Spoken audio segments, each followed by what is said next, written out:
ಪ್ರಿಯ ವೀಕ್ಷಕರೇ ನಮಸ್ಕಾರ. ನಮ್ಮ ಆರ್ಜೆ ಟಿವಿ ಚಾನೆಲ್ಗೆ ಸ್ವಾಗತ. ಬೆಳೆ ಹಾನಿ ಪರಿಹಾರದ ಪಟ್ಟಿ ಬಿಡುಗಡೆ ಆಗಿದೆ. ಹೌದು, ಈ ಪಟ್ಟಿಯಲ್ಲಿ ನಿಮ್ಮ ಹೆಸರು ಇದ್ರೆ ಮಾತ್ರ ನಿಮಗೆ ಬೆಳೆ ಹಾನಿ ಪರಿಹಾರದ ಹಣ ಜಮೆ ಆಗಲಿದೆ. ಹೌದು, ಹಾಗಾದ್ರೆ ಈ ಪಟ್ಟಿಯಲ್ಲಿ ನಿಮ್ಮ ಹೆಸರು ಚೆಕ್ ಮಾಡುವುದು ಹೇಗೆ ಎಂಬುದನ್ನ ಈ ವಿಡಿಯೋದಲ್ಲಿ ಸಂಪೂರ್ಣವಾದ ಮಾಹಿತಿಯನ್ನ ತಿಳಿಸಿಕೊಡ್ತಾ ಹೋಗ್ತೇವೆ. ಅದಕ್ಕಿಂತ ಮೊದಲು ನೀವು ನಮ್ಮ ಚಾನೆಲ್ ನ ಸಬ್ಸ್ಕ್ರೈಬ್ ಆಗಿಲ್ಲ ಅಂತಂದ್ರೆ ಈ ಕೂಡಲೇ ಸಬ್ಸ್ಕ್ರೈಬ್ ಆಗಿ, ಹಾಗೆ ಪಕ್ಕದಲ್ಲಿರುವ ಬೆಲ್ ಐಕನ್ ಕೂಡ ಕ್ಲಿಕ್ ಮಾಡೋದನ್ನ ಮರಿಬೇಡಿ.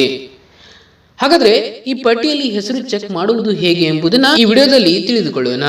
ಬೆಳೆ ಹಾನಿ ಪರಿಹಾರ ಪಟ್ಟಿ ಬಿಡುಗಡೆ ಆಗಿದೆ. ಹೌದು, ಈ ಪಟ್ಟಿಯಲ್ಲಿ ಇರುವವರಿಗೆ ಸಿಗಲಿದೆ ಬೆಳೆ ಹಾನಿ ಪರಿಹಾರ. ಬರ ಪರಿಹಾರದಲ್ಲಿ ಬೆಳೆ ಸಮೀಕ್ಷೆ ದತ್ತಾಂಶ ಹಾಗೂ ಪ್ರೂಫ್ ತಂತ್ರಾಂಶದಲ್ಲಿರುವ ಅಂಕಿಅಂಶಗಳ ಆಧಾರದ ಮೇಲೆ ಬೆಳೆ ಪರಿಹಾರದ ಮೊತ್ತ ನೇರವಾಗಿ ರೈತರ ಬ್ಯಾಂಕ್ ಖಾತೆಗೆ ಪಾವತಿ ಆಗುವುದರಿಂದ ರೈತರು ತಮ್ಮ ಜಮೀನಿನ ನಿಖರವಾದ ವಿಸ್ತೀರ್ಣವನ್ನ ಪ್ರೂಫ್ ತಂತ್ರಾಂಶದಲ್ಲಿ ಆಧಾರ್ ಪಹಣಿ ಜೋಡಣೆ ಮಾಡಿಸಿಕೊಳ್ಳುವುದು ಕಡ್ಡಾಯವಾಗಿದೆ.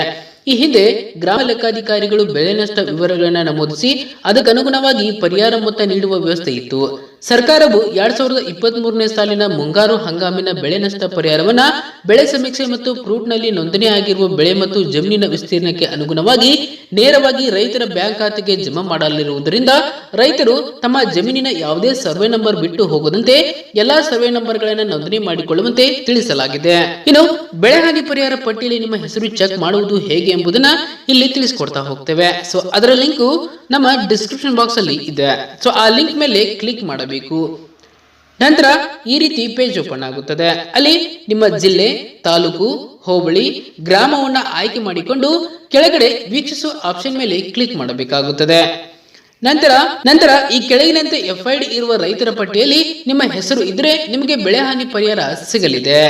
ಇನ್ನು ಬೆಳೆ ಹಾನಿ ಪರಿಹಾರ ಜಮಾ ಆಗಿದ್ದನ್ನ ಚೆಕ್ ಮಾಡುವುದು ಹೇಗೆ ಎಂಬುದನ್ನ ಇಲ್ಲಿ ತಿಳಿಸಿಕೊಡ್ತಾ ಹೋಗ್ತೇವೆ. ಸೊ ಅದ್ರ ಲಿಂಕ್ ಕೂಡ ನಮ್ಮ ಡಿಸ್ಕ್ರಿಪ್ಷನ್ ಬಾಕ್ಸ್ ಅಲ್ಲಿ ಕೊಟ್ಟಿರ್ತೇವೆ. ಆ ಲಿಂಕ್ ಮೇಲೆ ಕ್ಲಿಕ್ ಮಾಡಬೇಕು. ನಂತರ ನಿಮ್ಮ ಜಿಲ್ಲೆ, ತಾಲೂಕು, ಹೋಬಳಿ, ಗ್ರಾಮ, ವರ್ಷ, ಹಂಗಾಮು ಹಾಗೂ ಬೆಳೆ ಹಾನಿ ಕಾರಣವನ್ನ ಸೆಲೆಕ್ಟ್ ಮಾಡಿ ಗೆಟ್ ರಿಪೋರ್ಟ್ ಮೇಲೆ ಕ್ಲಿಕ್ ಮಾಡಬೇಕು. ನಂತರ ಇಲ್ಲಿವರೆಗೆ ನಿಮ್ಮ ಖಾತೆಗೆ ಎಷ್ಟು ಬೆಳೆ ಹಾನಿ ಪರಿಹಾರ ಜಮಾ ಆಗಿದೆ ಎಂಬುದನ್ನ ಅಲ್ಲಿ ನೋಡ್ತಾ ಹೋಗ್ಬೋದು.